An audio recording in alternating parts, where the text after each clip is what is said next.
Hello everyone. প্ৰথমতে সকলোকে মাঘ বিহুৰ বহুত বহুত শুভেচ্ছা জ্ঞাপন কৰিলোঁ। আৰু মই উৰুকাৰ দিনা ৰাতিপুৱা এইবাৰ আগতেই ভাবি থৈছিলোঁ যে এইবাৰ মাছ কিনিবলৈ উজান বজাৰ যাম বুলি। আৰু গ'লোঁ, ইমান মানুহ মানে তাত খোজ দিব জেগা নাইকিয়া। ভনীজোৱা আৰু আমিকেইটা গ'লোঁ, মাছ ল'লোঁ। তাৰ পৰা আহি সোমালোঁ বিপণন ক্ষেত্ৰত।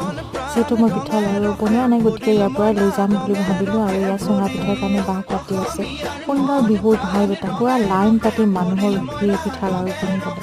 এয়া উৰুকাৰ দিনা ৰাতি আমি গোটেইকেইটাই মিলি ধুনীয়াকৈ খানা বনাই আছোঁ, তাই বনাই আছে গেছত, এইফালে কয়লাৰ চুলাটো বনাই আছে। উৰুকা স্পেচিয়েল বুলি আমাৰ আছিলে হাঁহ, মটন, চিকেন, ফিছ আৰু মাছৰ পেটি ভাজি।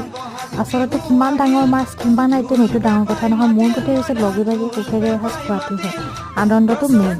আৰু আমাৰ উৰুকাটো বহুত ভালে ভালে পাৰ হ'ল। আশা কৰোঁ আপোনালোকৰো বহুত ভালে ভালে পাৰ হয়।